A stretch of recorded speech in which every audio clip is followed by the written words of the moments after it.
네, 반갑습니다. 저는 남북역사문화교류협회에서 편집위원장을 맡고 있는 김강필입니다. 잠깐 이제 강연에 본격적으로 들어가기 앞서 저에 대해서 잠깐 말씀드리는 게 좋을 것 같아서요.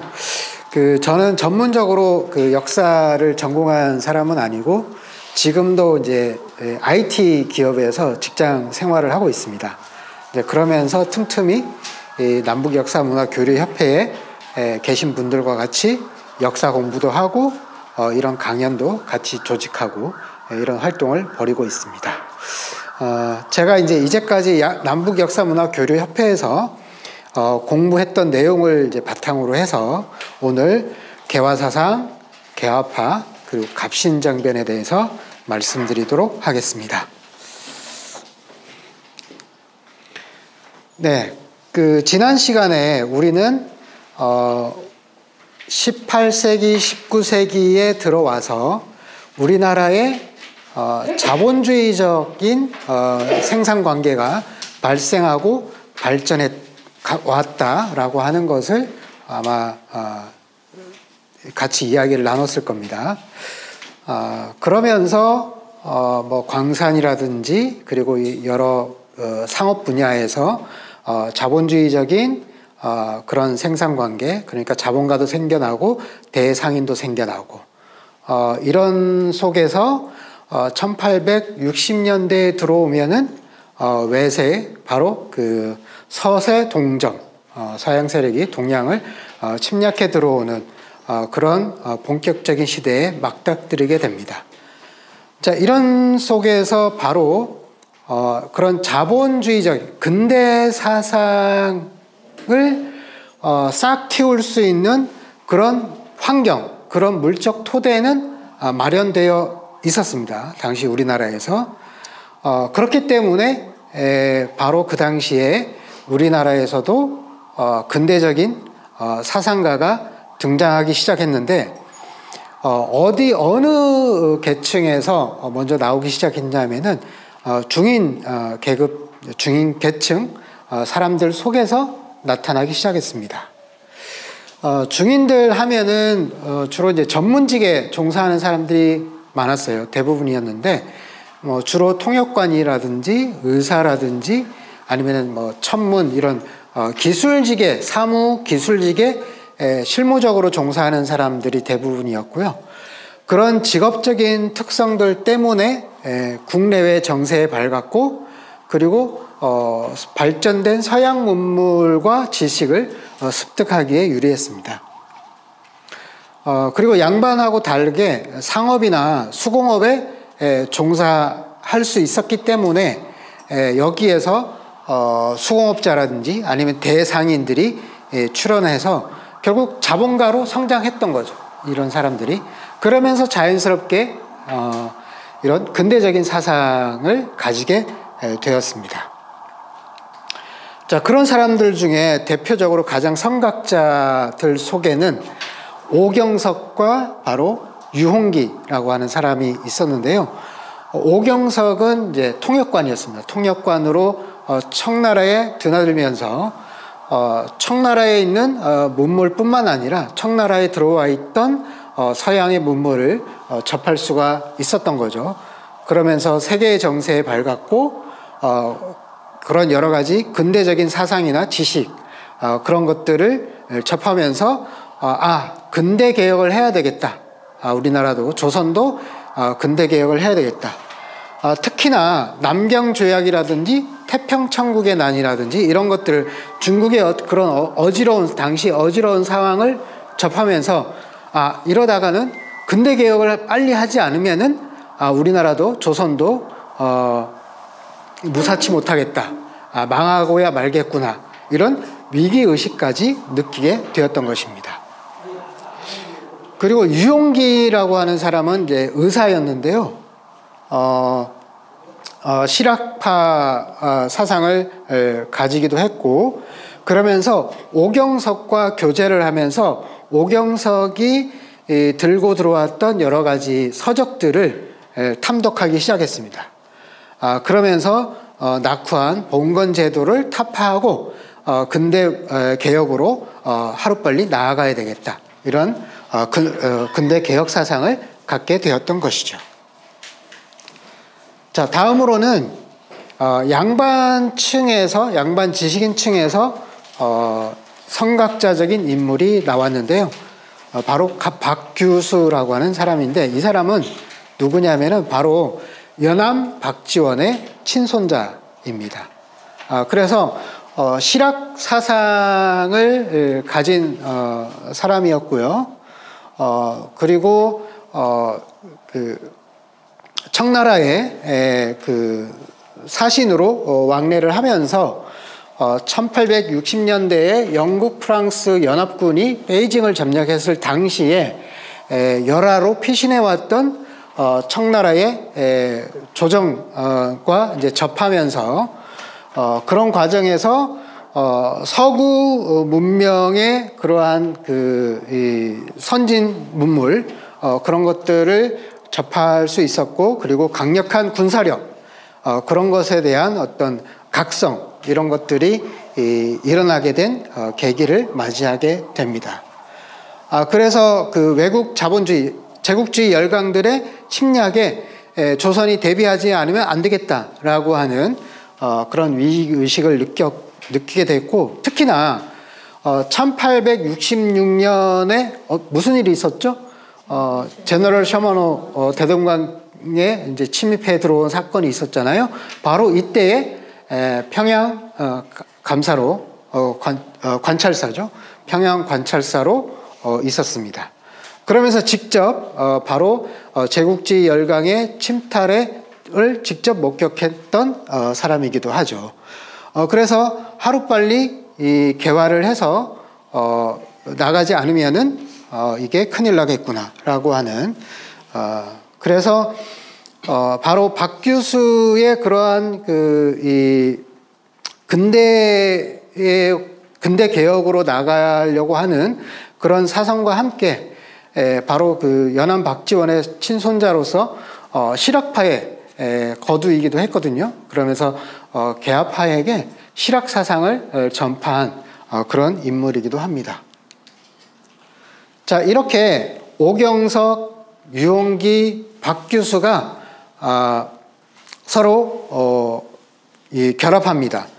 특히 이제 오경석과 박규수는 서로 두 사람의 가문이 친분이 있었어요. 그래서 조상 대대로 내왕이 이제 자주 있었던 그런 집안이었거든요. 집안끼리 친했는데 그러면서 자연스럽게 오경석과 유홍기와 박규수가 결의를 해서 빨리 이제 그러니까 개화 사상을 젊은 청년들에게 똑똑한 양반 자제 청년들에게 널리 전파해야 되겠다라고 해서 목적 의식적으로 박규수의 이 집에 불러들여서 양반 자제 청년들에게 개화 사상을 전파하기 시작합니다. 이 속에서 이제 나타난 인물들이 김옥균, 홍영식, 박영효, 박영교 이제 이런 개화파의 인물들이죠. 우리가 보게 되는 이런 인물들이 바로 이 북촌의 박규수의 집에서 지금 보면은 헌법재판소에 가시면 여기에 박규수의 그 집터가 있습니다. 네. 그러면 이제 개화파의 그 중심 인물이라고 할 수 있는 김옥균에 대해서 잠깐 말씀드리겠습니다. 자, 앞으로 개화파의 여러 가지 개화 사상과 그리고 개혁 활동에 있어서 가장 중심되는 인물이기도 한 거죠. 자, 김옥균은 1851년 공주에서 태어났습니다.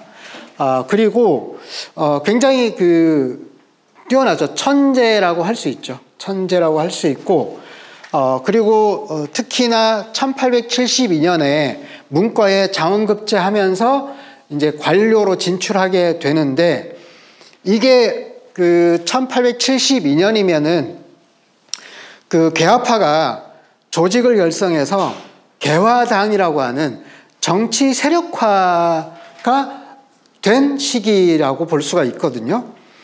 아까 박규수 그리고 유용기 그리고 오경석 이 세 사람이 의기투합해서 그 청년 그 제자들을 길러냈던 그 시기가 1860년대 말쯤 될 겁니다.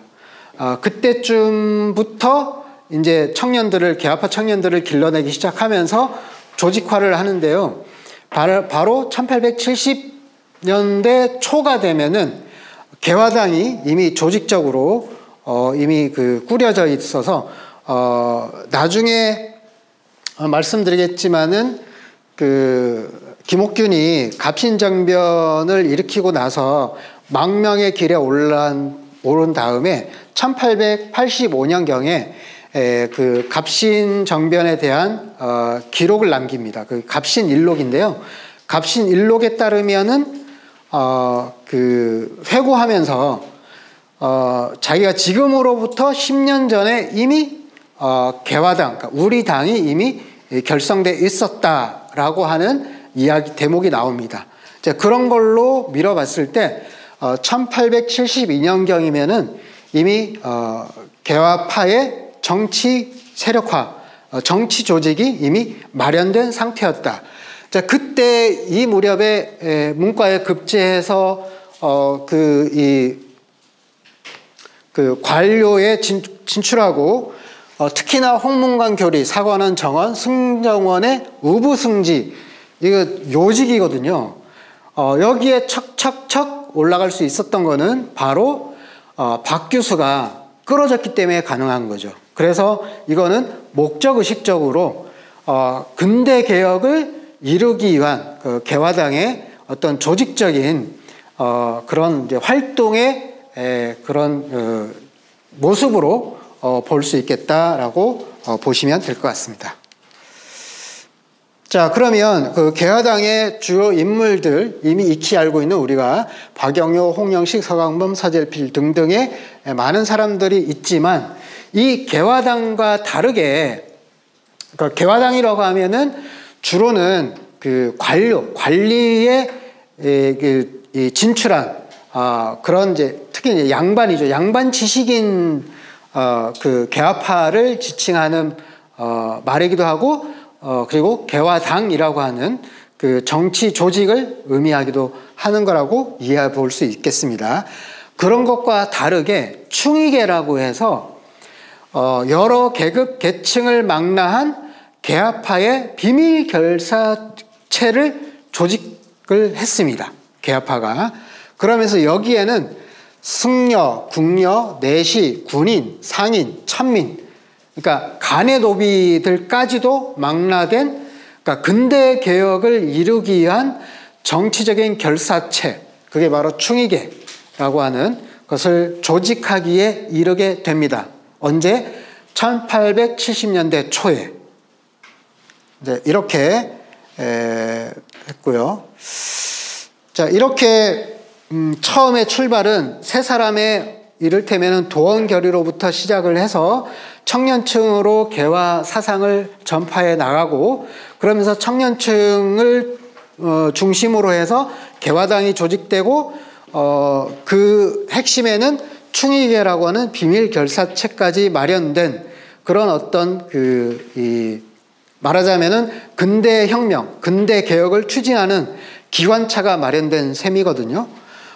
이런 기관차의 그런 방향, 나가는 방향은 뭐냐?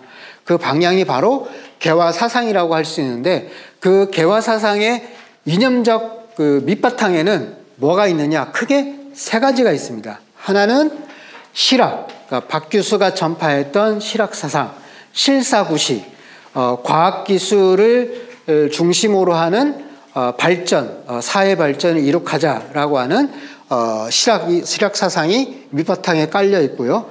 당연히 근대 문물을 받아들이고 근대적인 개혁을 해야 된다라고 하는 서양으로부터 들어온 근대 계몽 사상이 밑바탕에 깔려 있겠죠, 당연하게.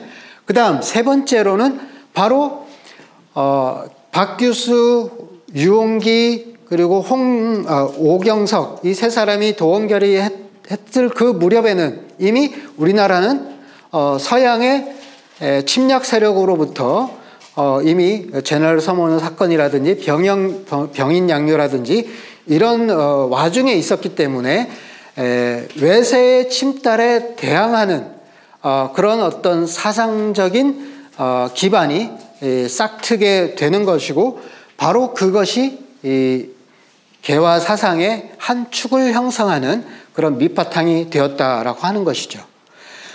이를테면은 근대 개혁이라고 하는 게 사회를 어쨌든 발전시키자고 하는 거지 않습니까? 경제를 발전시키고 하는 것인데, 서양 세력의 침략으로 인해서 여러 가지 이권이 넘어가 버리고, 뭐 돈이나 자금이나 이런 것들이 강탈당하게 되면은 어떻게 그 근대 국내에서 자국 내에 산업 발전을 이룩할 수 있겠습니까?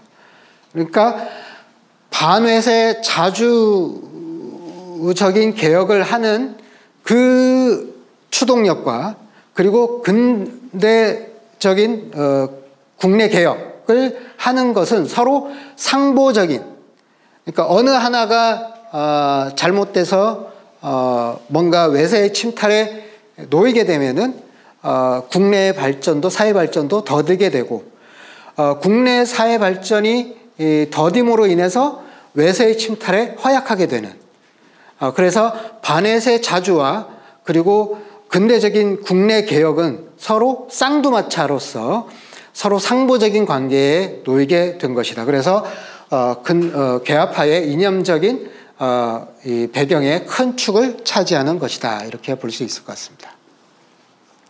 그러면 여기서 잠깐 서구의 그런 근대적인 사상과 우리나라의 개화 사상은 둘 다 똑같이 근대 개혁 사상인데 어떤 공통점이 있고 어떤 차이점이 있는지 간략하게만 짚고 넘어가도록 하겠습니다. 공통점은 잘 아시다시피 근대적인 개혁을 하자, 그러니까 신분제적인 낡은 정근대적인 그런 사회 질서를 무너뜨리고 새로운 자유롭고 평등한 사회 질서를 이룩하자라고 하는 그런 반봉건적인 그 근대 개혁 사상인 거죠. 그 동일하고요. 그 다음에 합리성, 그 다음 과학기술을 중시한다. 이것도 동일하고요. 그래서 사람들을 깨우치고 기술을 습득하게 해서 사회 발전을 이룩하자. 동일하죠. 그리고 신분제적인 관계를 없애고 서로가 만민이 평등하다. 이런 공통성을 갖고 있지만 발생 배경이라든지 사회적인 기반이라든지 이런 부분에서는 차이가 나는 거죠. 우리나라는 어떤 상황이었죠?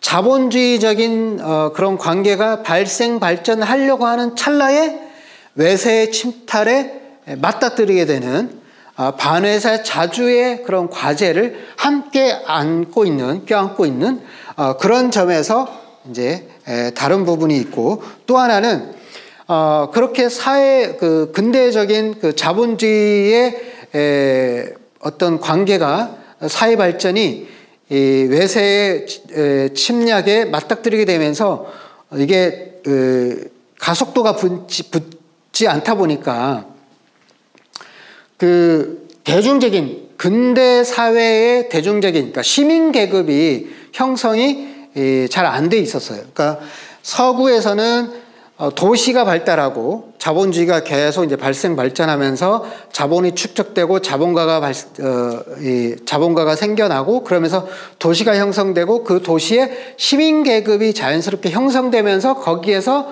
부르주아 혁명이 일어나고 그렇게 됐거든요. 근데 우리나라는 그렇게 어떤 대중적으로 혁명적인, 그러니까 근대 혁명을 이룩할 수 있는 대중적인 기반이 시민 계급이 아직 자라나기 전이었던 거죠. 그러면서 양반이나 중인 계급이 선구자적인, 그러니까 지식인 계층에서 근대 사상을 갖고 근대 개혁을 하자, 이렇게 가는, 그러니까 위로부터의 개혁을 추진하는 그런 어떤 성격이 조금 차이점이 있다, 이렇게 볼 수 있을 것 같고요. 그러면 지금부터는 그럼 이 개화파가 근대 개혁을 이룩하기 위한 활동들은 어떤 것들이 있었는지, 그 속에서 우리나라 개화파의 개화 사상은 무엇인지 하는 것을 좀 살펴보도록 하겠습니다. 첫 번째로 꼽을 수 있는 거는 우리나라가 1876년에 강화도 조약을 맺었잖아요. 근데 이 강화도 조약은 정식 그 통상협정이 아니었어요. 잠정적인 통상협정이었거든요. 그래서 잠정적인 성격이었기 때문에 이걸 그 빌미 삼아서 일본은 아주 그 자신들의 그 이 상품, 그러니까 영국이나 다른 그 유럽 나라들의 수입품을 가져다가 비싸게 수입하는 수출하는 그런 상황에서 그 무관세로 강화도 조약이 체결될 당시에는 잠정적인 통상협정이었기 때문에 관세라든지 이런 부분에 대한 그런 규정이 없었어요. 그래서 그 무관세인 상태에서 무분별하게 상품, 일본으로부터 상품이 들어오게 된 거죠.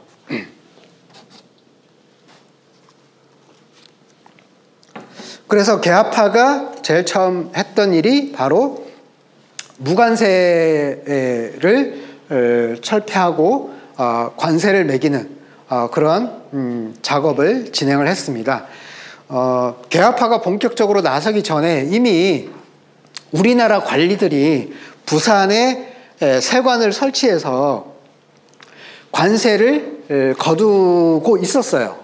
이미. 근데 이거를 일본이 항의를 하면서 세관을 이제 없애는 철거하는 그런 상황에 놓이게 됐고, 그러면서 일본과의 끈질긴 협상 속에서 1883년에 가서야 이제 그 관세를 부과하는 그런 것을 이룩하게 되었습니다. 다음 이제 그 다음으로는 개화파가 이제 우리나라가 자본주의적인 근대 사회로 나아가기 위해서는 국가가 주도를 해서 국가 중심으로 해서 자본주의적인 그런 기업을 육성하고 지원도 하고, 그리고 근대적인 기업을 여러 가지 기업들이 활동할 수 있게끔 제도도 마련하고 이렇게 해야 되겠다라고 하는 그런 인식하에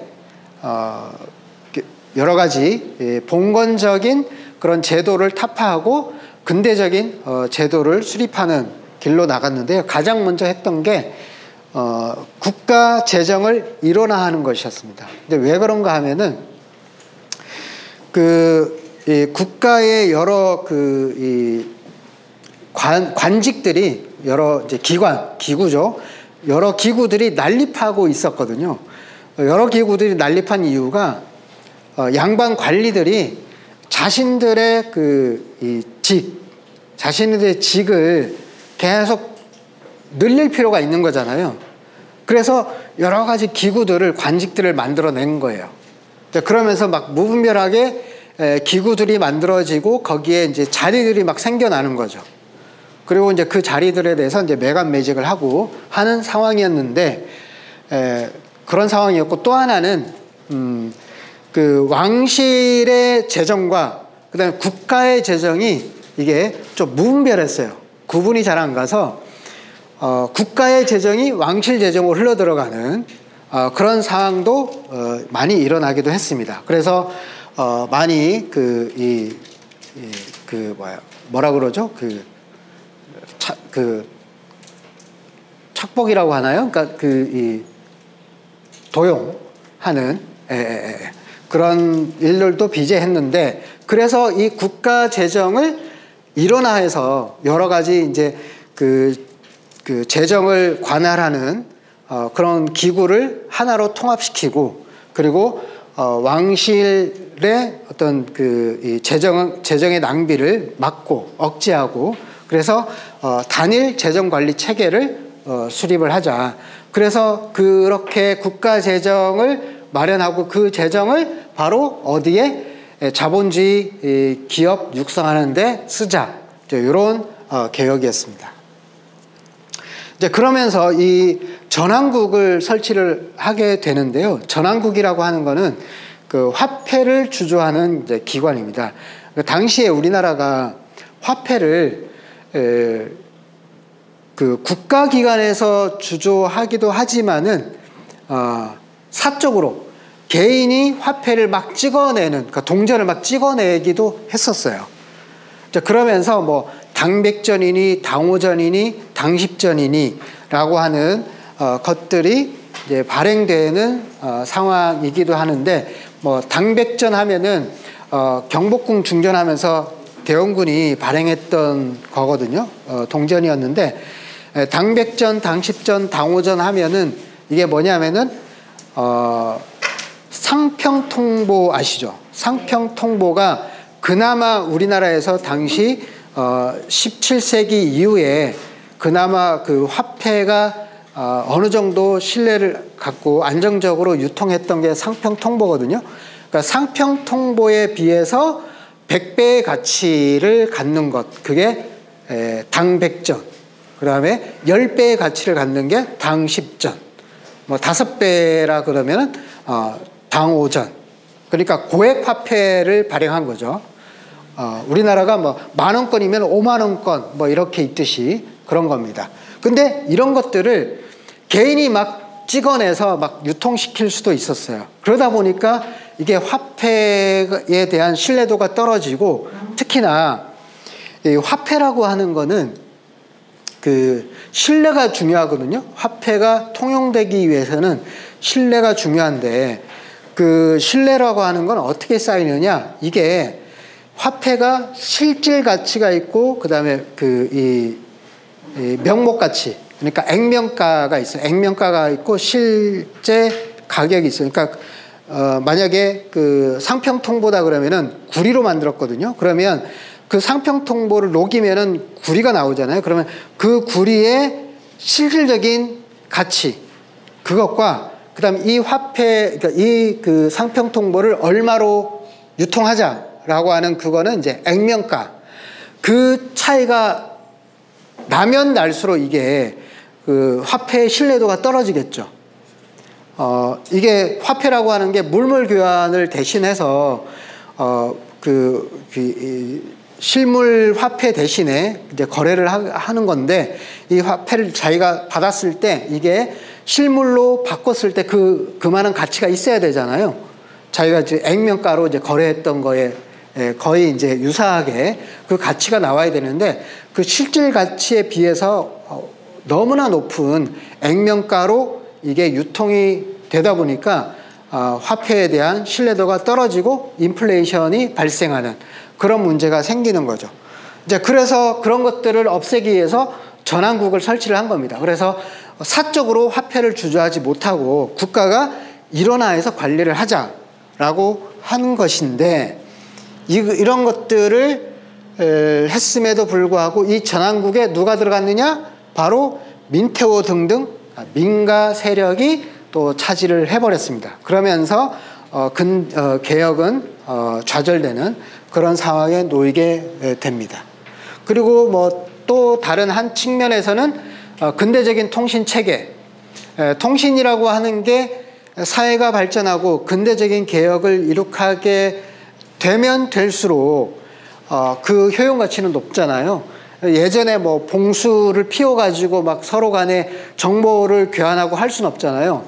이미 뭐 전보로 거의 실시간으로 정보를 교환해야 되는, 메시지를 주고받아야 되는데, 옛날 옛적 그 봉수를 피워가지고 아니면 말 타고 막 편지 배달하고 할 수는 없는 거잖아요. 그렇게 해서 이 통신 체계도 새롭게 근대적인 체계로 개혁을 하자라고 해서 우정국을 설립하고 했습니다. 자, 앞으로 보시게 되는 이 빨간 표시를 좀 주목해 주시면 될 것 같아요. 바로 이런 부분들이 지금 전환국을 설치를 했으나 누가 민가 일당이 차지를 하면서 개혁의 발목을 잡는 그런 일들이 생겨났다. 다음으로는 이 자본주의적인 기업 육성과 근대 산업 발전을 위해서 회사를 설립하는, 그러니까 주식회사를 설립하자라고 하는 것들도 있었고, 그 다음에 여러 가지 식료품, 생활용품을 만드는 기업 창설도 지원해주고, 그거를 국가가, 즉 전영국, 양충국, 두병국은 두부나 떡을 만들어내는 그런 기업체, 그런 민간 기업을 지원하는 국가기관을 만들었다는 거죠. 지금으로 치면 중소기업청 뭐 이런 것들이 되겠죠. 산업자원부 이런 것들이 되는 겁니다. 그런 것들을 이미 이때 개합화가 이미 이제 추진을 했던 겁니다. 그리고 상업조직도 창설을 했습니다. 그래서 상인들의 그런 활동을 보호하고 육성하는 그런 사업들도 했고요. 그 다음에 자본 육성, 그러니까 투자금을 모아야 되잖아요. 그래서 국채도 발행하는 그런 일들도 시도를 했습니다. 그래서 김옥균이 한성숭보에다가 기고를 했는데 이런 여러 가지 그 회사, 주식회사에 대한 이야기도 나옵니다. 그래서 주식을 발행하고 여권을 임명하고 그 다음에 주주에게 이익 배당도 해야 된다. 이런 것들을 이미 그때 다 김옥균이 한성숭보라든지 뭐 그런 것들을 통해서 이미 사람들에게 널리 전파를 하기도 했던 겁니다. 네. 다음으로는 개화파 사람들은 산업혁명, 그러니까 과학기술혁명, 과학기술을 통해서 자본주의 국가를 발전시켜야 된다. 이런 청사진을 이미 그때 갖고 있었어요. 그러면서 그거에 대한 언급이 있는 내용인데요. 바로 이 김옥균이 쓴 치도양론에 보면은 이런 내용들이 나오는데, 바로 산업혁명을 통한, 그러니까 과학기술을 통한 사회 발전을 이룩하자. 그러기 위해서는 뭘 먼저 해야 된다? 바로 도로 건설을 먼저 해야 된다. 왜냐? 물류 이동이 원활해야 산업이 발전할 거잖아요. 과학기술의 발전에 의해서 산업이 발전되는데, 과학기술을 발전시키고 산업을 발전시켜도 상품을 만들어서 판매를 하려면 이동을 시켜야 될 거잖아요. 그러면은 당연히 물류 이동이 편리해야 되는데, 그 물류 이동을 편리하게 할 수 있는 것은 바로 도로 건설이 잘 돼야 된다라고 하는 것이죠. 네. 그래서 바로 도로 건설에 관련된 서울에 치도국을 설립을 했어요. 그래서 서울의 도시 계획을 청사진을 마련해서 도시 계획을 했고, 그 다음에 서울 종로거리에서 동대문에 이르는 도로 정비 공사도 진행을 했습니다. 그런데 이것도 바로 민가 일당이 방해를 함으로써 3개월 만에 중단을 했다. 이렇게 판판이 개화파가 근대적인 개혁을 진행하는 그 발걸음 족족 다 민가 일당이 방해를 놓고 좌절시켰다. 이런 것들이 있었습니다. 다음으로는 그 근대적인 행정기구를 설립을 했습니다. 그래서 통리기무화문을 창설을 했고요. 그러면서 여러 가지 이런 내용들이 나오는데, 이런 것들은 한번 읽어보시면 될 것 같고, 그러면서 여기에서 한 가지만 좀 짚고 넘어가도록 하겠습니다. 이제 국가 행정기구를 근대적으로 개편하자라고 하는 거거든요. 그런데 이거를 통리기무화문을 창설을 했다가 수구파가 거기에 그 새롭게 근대적으로 마련된 그 국가기구 요직에 수구파가 자리를 차지해버린 거예요. 그렇게 하다가 이모 군인 항쟁이 발발을 합니다. 지난 시간에 나왔던 이 이모 군인 항쟁이 일어나고 난 뒤에, 그 뒤에 그 사회 전반적으로 특히나 유생들 속에서 개화에 대한, 그러니까 근대 개혁에 대한 그런 그 각성이 일어나게 됩니다. 그래서 막 상소 운동도 벌이고 그래요. 그러니까 유생들이 조금 이해가 잘 안 되시죠? 그 유교를 신봉하는 유생들 속에서도 근대 개혁을 이룩하자라고 하는 그런 이제 상소 운동도 일어나고 했었습니다. 실제 이제 이런 속에서 이런 이제 분위기 속에서 바로 요 통리기무아문이 기무처로 바뀌면서 여기에 그 혁신관리, 그러니까 개화파의 입장을 같이 그 동의하는 그런 혁신관리들, 그러니까 김홍집이나 이런 혁신관리들이 여기에 기무처에 들어가서 활동을 하게 됩니다. 그래서 이렇게 했지만 이 역시나 수구파가 군사 통제권, 그러니까 군권을 장악하면서 판판이 개혁을 가로막는, 그리고 이렇게 새롭게 개편되는 그런 기구마저도 자신들의 사리사욕, 그 다음에 부귀영화에 활용하는 그런 형국을 나오게 됐습니다. 다음으로는 경찰 제도도 근대적으로 개혁하려고 그렇게 개혁파가 노력을 했습니다. 그래서 포도청이 아닌 근대적인, 그러니까 포도청 하면은 결국은 뭐냐, 신분제의, 그러니까 양반의 그런 양반의 기득권을 옹호하는 신분제적인 질서의 파수꾼 역할을 하는 게 바로 포도청이었잖아요. 근데 새롭게 근대적인 사회로 나아가기 위해서는 상인과 그리고 자본가의 그 자유로운 상품 유통, 상인의 수공업의 그런 활동, 이런 것들이 이제 보장이 되어야 되잖아요. 그런 근대적인 사회 질서의 파수꾼 역할을 할 수 있는 그런 근대적인 경찰 제도도 마련하자라고 시도를 했으나 이 역시도 순경부를 설치를 했지만 수구파의 조직적인 반대로 시행 단계에 이르지는 못했습니다.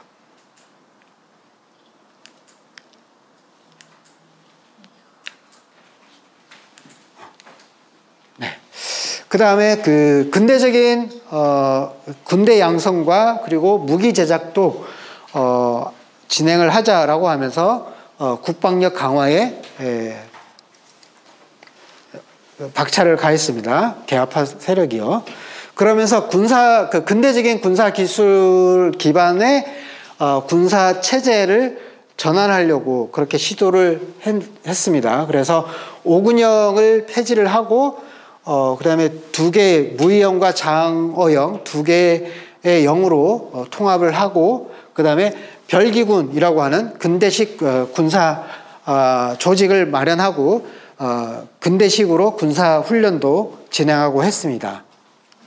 그리고 해외의 그 군사 이 군인들을 파견해서 군사 실무 기술, 군사 기술을, 근대적인 군사 기술을 습득하기 위해서 그렇게 유학도 보내고 그렇게 했습니다. 그렇게 했지만 이 역시 이모 군인 항쟁 이후에 수구파와 청나라가 결탁을 하면서 그러니까 친군영이라고 하는 청나라의 그 주도로 군대가 다시 개편되는 그런 상황에 직면하게 됩니다. 이렇게 되고요. 이제 그럼에도 불구하고 바로 이런 속에서 바로 박영효가 그 특별군영이라고 해서 광주 유수로 좌천되는 상황에서도 한 1000여 명의 특별군영, 그러니까 근대식 신식 군대를 양성하기도 했습니다. 그런데 이 무력조차도 나중에 가면은 갑신정변에 제대로 활용해 보지 못하고 바로 이제 수구파의 방해로 좌절되고 맙니다. 그리고 근대 무기도 이제 제작을 합니다. 그래서 이모 군인 항쟁 이후에 김윤식이 외국에 이제 그 유람하다 이제 돌아오는 길에 원동기와 이제 공작기계 이런 것들을 마련해서 근대적인 무기도 제작하고 했습니다. 그래서 여기에 보시면은 종로구 삼청로에 가면 기기창이라고 하는 그게 아직 남아 있습니다. 그래서 중국인 기술자를 데려다가 무기도 제작했다. 그리고 근대식 무기를 제작할 수 있는 기기국도 이제 설치를 해서 진행을 했었다라고 볼 수 있겠습니다. 그리고 근대적인 교육제도 그리고 신지식을 보급하기 위해서 신문 발간, 한성순보라고 하는 우리나라 최초의 근대신문도 발간을 했습니다.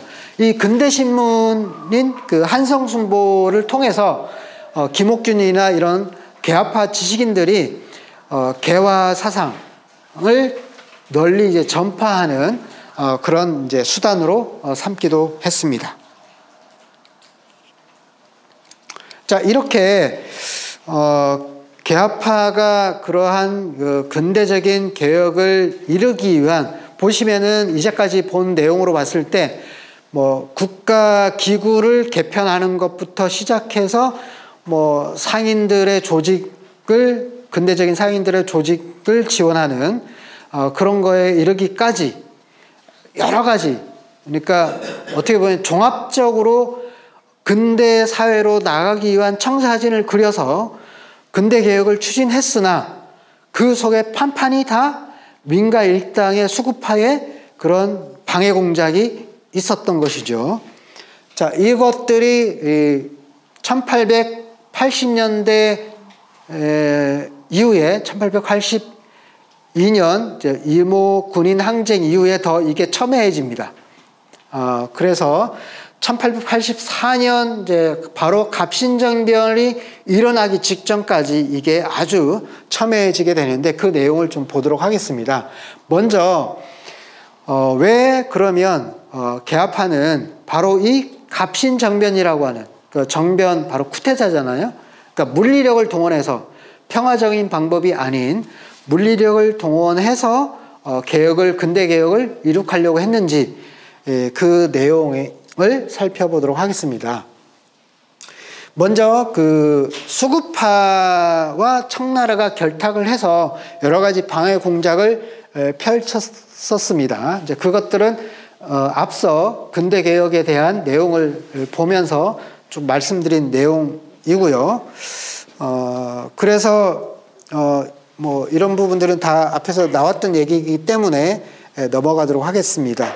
그러니까 뭐 박영효 같은 경우는 광주 유수로 자천을 시켜버리고, 김옥균 같은 경우는 동남제도 개척사 겸 포경사, 그러니까 고래잡이하는 걸로 이제 보내버리고 이렇게 했단 말이죠.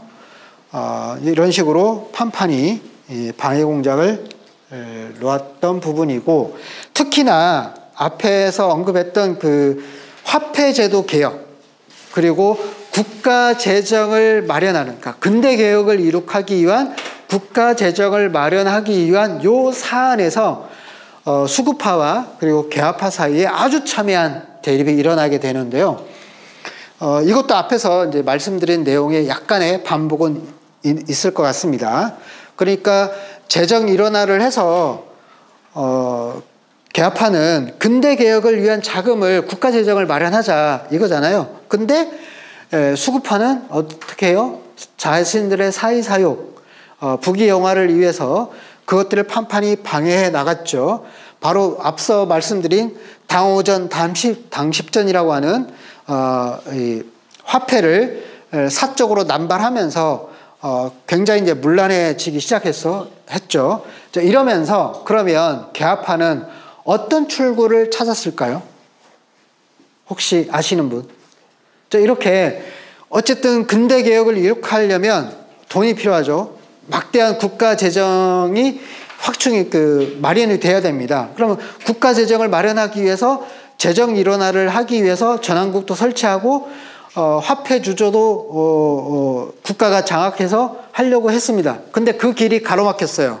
그러면 어디서 재정을 끌어와야 할까요?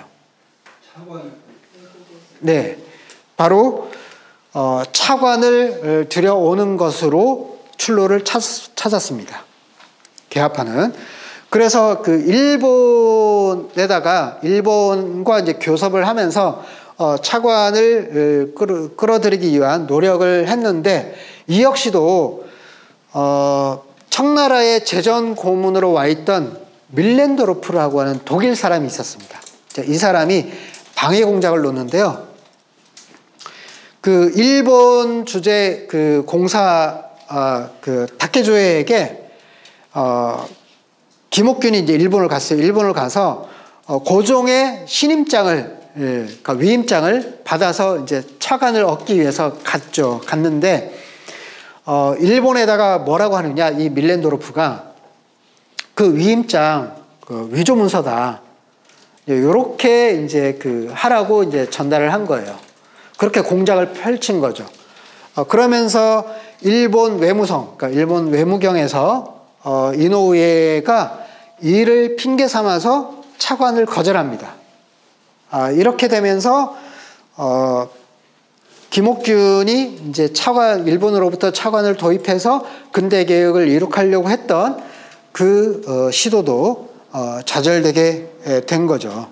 자, 이러면서 결국은 개합하는 결국 할 수 있는 방법은 이렇게 판판이 이 근대 개혁을 가로막는 이 수구파를 없애지 않으면은 우리가 윤석열을 파면하고 탄핵하고 그 심판대에 세우지 않으면은 앞으로 나아갈 수가 없었잖아요. 그런 것처럼 뭔가 물리적으로 뭔가를 이걸 해결을 보지 않으면 안 되는 그런 상황에 개합파가 봉착했던 것이죠. 더더군다나 개합파의 핵심 인물인 김옥균을 제거하려고 하는 그런 움직임까지 있었습니다. 그래서 바로 그 앞장에 섰던 사람이 밀렌도르프인데, 밀렌도르프가 바로 김옥균을 제거해야 된다라고 수구파에다가 메시지를 보냅니다. 그렇게 하면서 그 개합파의 거두 김옥균을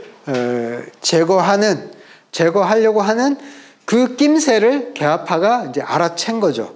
알아채서 그래서 그 김옥균이 이렇게 토로합니다. 정변을 불가피하다. 그러니까 물리적으로 어떻게 해결을 보지 않으면 안 된다라고 하는 그런 이제 심경을 토로한 내용이 여기에 나와 있습니다. 지금 빈손으로 귀국을 하면 집권 4대당은 나를 궁지에 몰아넣을 것임을 알고 있다. 그래서 우리는 심한 타격을 받을 것이며 결국에는 청나라의 속국이 될 수밖에 없을 것이다. 바로 수구파를 조정하는 게 바로 청나라였고, 그러면은 결국은 이것이 결국 궁극에 가서는 어떻게 될 거냐? 바로 우리나라는 청나라의 속국으로 떨어지고 말 것이다. 이런 위기의식이 있었던 거죠. 그러면서 결국 김옥균 등 개합파는 정변을 통해서 근대개혁으로 나아가지 않으면 안 되었던 것입니다. 그래서 정변을 개혁하고 준비하는데요. 바로 이 즈음에 그 청나라와 프랑스가 전쟁을 벌입니다. 베트남을 두고 전쟁을 벌이게 되면서 그 조선에 와 있던 청나라의 군대의 일부가 청나라 프랑스 전쟁에 지원하기 위해서 빠져나갑니다. 그래서 이 틈을 이용합니다. 바로 청나라의 군대가 약해진 틈을 타서 정변을 단행하자, 이렇게 결심을 하게 되고요. 그 다음에 정변 준비에 있어서 김옥균 등 개합파가 심혈을 기울였던 것 중에 하나가 바로 고종을 설득하자, 고종을 정변의 그 개합파의 편으로 끌어들이자. 왜냐하면은 개합파가 정치적 기반이 약했기 때문에 합법성을 확보하는 측면이 하나 있고, 그 합법성을 확보하는 속에서 수구파를 제거하는 게 필요하다, 이렇게 판단을 했습니다. 그리고 근대 개혁의 어떤 필요성을 고종에게 각성시키게 함으로써 근대 개혁을 진행하는 데 유리하다라고 판단을 했던 측면도 있는 거죠. 그리고 또 하나는 일본 군대를 활용하자. 그 얘기는 청나라 군대와 대결 상태에 있었던 일본 군대가 왕궁을 수비하게 되면은 청나라 군대가 어떻게 쉽사리 움직이지 못할 것이다. 이렇게 판단한 측면이 있고, 이 판단이 실효했습니다. 그래서 실제 정변이 일어난 직후에, 갑신정변이 일어난 직후에 청나라의 군사령관은 일본군이 왕궁을, 그러니까 고종을 수비하고 있다라고 하는 그것을 알게 되자 멈칫거렸던 거죠. 그래서 청일 관계를 좀 고려해서 바로 무력 진압에 나서지 않았던 것입니다. 그러니까 개화파에 그 일본 군대를 활용하는 그 계획은 어느 정도 좀 타당성이 있었던 것이죠. 자, 그래서 정변을 단행하게 되는데 바로 이때가 1884년 10월 음력 10월 17일 저녁이었습니다. 이제 우정총국의 낙성식을 활용해서 단행을 했는데 약간의 혼란이 좀 있었습니다. 약간 사인이 안 맞는, 서로 간에 신호가 안 맞는 그런 게 좀 있었고, 그 틈을 이용해서 수구파가 약간 숨 쉴 틈을 벌였던 거죠. 그래서 그 수구파의 주요 인물 중에 한 사람인 민영익은 요 때를 잘 이제 기회를 타서 그러니까 이 목숨을 보전할 수 있었던 그런 부분이 좀 있었습니다. 그리고 그래서 약간의 차질이 좀 있었지만 그럼에도 불구하고 김옥균 등 개화파는 갑신정변을 쭉 밀어붙였습니다. 그래서 먼저 고종을 장악했습니다. 그래서 창덕궁에 있었던 고종을 경우궁으로 옮기게 했습니다. 경우궁이 약간 이제 더 좁기 때문에, 규모가 더 작기 때문에 그 수비하는 데는, 방어하는 데는 더 유리했기 때문에 고종을 중전 민씨와 함께, 중전 민가와 함께 경우로 옮기게 했고요. 그렇게 해서 고종을 장악한 다음에 고종을 설득해서 다음 이 수구파를 처단을 했고요. 그러면서 어느 정도 수구파의 여러 그 주요 인물들을 제거하는 데 성공했습니다. 그래서 수구파가 대응하는데 실패를 했습니다. 그래서 수구파는 지휘 능력을 상실을 했고요. 결국은 잠깐 여기서 넘어가기 전에 요 지도를 보고 잠깐 앞에서 설명드린 내용에 대해서 잠깐 지도를 보고 설명을 드리겠습니다. 우정총국에서 처음 이제 발생을 했죠. 그러면서 바로 이 창덕궁으로 가서 고종을 설득해서 경우로 옮기게 했고요. 그런 다음에 그 다음 날 창덕궁에서 이 개화당이, 그러니까 개혁정부에 수립했다라고 공포를 하게 되고, 그 다음 날 다시 19일 날 그 개혁정강을 발표를 합니다. 그런 흐름으로 되어 있다라고 하는 거, 그걸 참고 삼아 말씀드리고 넘어가도록 하겠습니다. 다음, 이렇게 해서 그 다음 날이죠. 18일 날 개혁정부가 수립됐다라고 하는 것을 이제 선포를 하게 되고요. 정강을 발표를 합니다. 남아있는 거는 갑신일록에 김옥균이 기억을 더듬어서 14개의 정강을, 그러니까 물론 이게 더 많다고도 해요. 더 많다고도 하는데, 갑신일록에 나와 있는 14개의 정강의 내용입니다. 보시면은 앞에서 말씀드렸던 근대 개혁의 항목 다 하나가 다 여기에 나와 있습니다. 제일 첫 항목을 좀 봐주시면 좋을 것 같아요. 첫 항목이 대원군을 가까운 시일 안에 돌아오도록 할 것이며 청나라에 대한 조공 허례의 행사를 없앨 것. 이게 바로 자주국가, 그러니까 조선의 자주권을 회복하는 그런 항목으로 들어가 있는 거죠. 당시에 이모 군인 항쟁 이후에 청나라로 끌려가 있던 대원군을 다시 되돌려 놓아야 된다라고 하는 그러면서 청나라에 대한 조공의 그 예를 없애야 된다라고 하는 바로 자주국을 선언하는 그런 항목이 첫째로 들어가 있다라고 하는 것. 그 나머지 항목들에 대해서는 앞서 살펴봤던 그런 내용들에 가름하면 될 것 같습니다. 네. 이런 항목들이 나중에 그러니까 10년 뒤죠. 10년 뒤에 1894년에 무슨 일이 일어났죠? 네, 가보개혁이 있었고 가보농민 전쟁도 있었죠. 그 가보농민 전쟁 당시에 농민들이 내세웠던 패정개혁안, 그리고 가보개혁 당시의 그 개혁안에는 다 이 갑신정변의 이 정책 정강들의 내용들이 다 들어가게 됩니다. 물론 이제 여러 가지 뭐 1번 항목이나 이런 것들은 뭐 그 당시 정세 상황을 반영한 것이기 때문에 다를 수 있겠지만은 전반적인 내용들은 다 이후에 그 가보농민 전쟁의 패정개혁안이라든지 그리고 가보개혁의 그 개혁 내용에 다 들어가게 된 것이다 라고 바로 이 속에서 갑신정변이 가지게 되는 역사적인 의미가 남다르게 있다라고 그렇게 볼 수 있을 것 같습니다.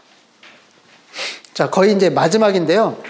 바로 이런 속에서 그 갑신정변의 그 역사적인 쟁점 중에 하나인 그 친일 논란에 대해서 잠깐 언급하고 마지막으로 그 갑신정변의 전반적인 역사적 의의에 대해서 얘기하고 마치도록 하겠습니다. 먼저 일본과의 관계에 대해서 어떻게 볼 것인가? 앞서서 제가 이제 말씀드렸듯이 일본 군대를 활용하는 것, 그것은 어느 정도 실효적인 판단이었다. 이렇게 볼 수 있는 게 바로 청나라 군대가, 그러니까 우리나라 조선, 그러니까 서울의 한양에 와 있었던 청나라 군대가 갑신정변이 일어나자마자 바로 진압에 나서지 못했거든요. 그거는 왕궁을 일본 군대가 수비하고 있다라고 하는 것을 청나라 군대 사령관이 인지하면서 청일 관계를 어느 정도 염두에 두고 고려를 해서 했다라고 하는 걸 앞에서 이제 말씀드렸잖아요. 바로 그런 부분에서 개화파, 김옥균을 중심으로 한 개화파가 청나라 군대의 진압이 분명히 들어올 것이다라는 것을 예상할 수 있잖아요, 충분히. 그러니까 그런 부분을 염두에 두고 일본 군대를 활용하자라고 하는 부분에서 일정하게 활용론, 그러니까 전략적인 관계를 형성하는 그런 부분으로, 그러니까 청나라의 간섭을 일정하게 거기에 대응할 수 있는 어떤 통제 역량으로서 활용했다라고 이렇게 평가할 수 있지 않을까라고 하는 것이고요. 또 하나는 김옥균이 정변하는 날짜 있잖아요. 날짜가 중요하잖아요. 이 쿠데타라고 하는 거는 뭐 12월 3일, 그러니까 윤석열이가 계엄하는 12월 3일을 어떻게 택했느냐라고 하는 것이 중요했듯이 바로 정변 날짜는 쿠데타를 하는 쪽에서는 굉장히 중요한 겁니다. 그런데 김옥균이 정변 날짜를 일본에게 알리지 않았어요. 어떤 정변 계획과 관련된 어떤 비밀사항, 극비사항은 일본과는 공유하지 않았다는 거죠.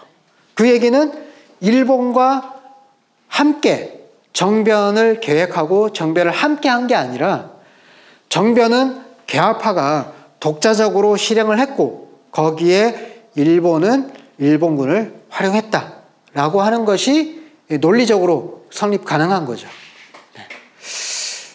그런 부분이고, 그래서 개화파가 일본을 수단으로 활용했다라고 하는 것은 오히려 자주적인 관점, 주체적인 관점에서 정변을 단행하는 주체의 입장에서 확실하게 서 있었던 거죠. 개화파가.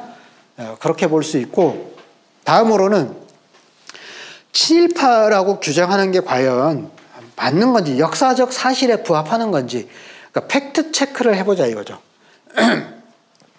단지 그냥 일본 군대와 그냥 협력했다, 활용했다라고 하는 그 사실 하나만으로 친일파라고 볼 수 있는 건지, 그거는 너무 이제 역사적인 사실이나 맥락을 좀 무시한 그런 평가다라고 하는 것이고, 실제 역사적 사실에 있어서는 정변과 관련된 비밀을 공유하지 않았다라든지 이런 것들이 있었다라고 하는 것이고, 그 다음에 김옥균은 사실 친일파라고 규정하기는 억지스러운 부분이 있고, 오히려 부르주아 개혁운동, 그러니까 부르주아 혁명을 단행하려고 했던 그런 인물로 평가되는 게 마땅하지 않을까라고 하는 부분이 있고요. 여기서 또 하나 이 자료에는 언급되지 않았지만, 그 일본의 당시 그 정객 중에 한 사람이었던 후쿠자와 유키치인가요? 예, 아주 그 사람과의 관계에 있어서 김옥균이 그 사람의 그 영향을 받아서 근대 개혁을 진행했다라고 하는 또 설도 있어요. 근데 이거는 국사편찬위원회에 보면 신편 한국사에서도 잘 정리가 되어 있습니다. 그러니까 후쿠자와 유키치와 김옥균이 만난 거는 1882년도입니다. 예, 김옥균이 일본으로 처음 간 게 1882년이고요. 1882년이면은 이미 김옥균은 어떤 상황인가요? 이미 개화파의 아주 지도적인 인물이었던 거죠. 개화파를 주도해 나갔던, 근대 개혁을 주도해 나갔던 인물이잖아요.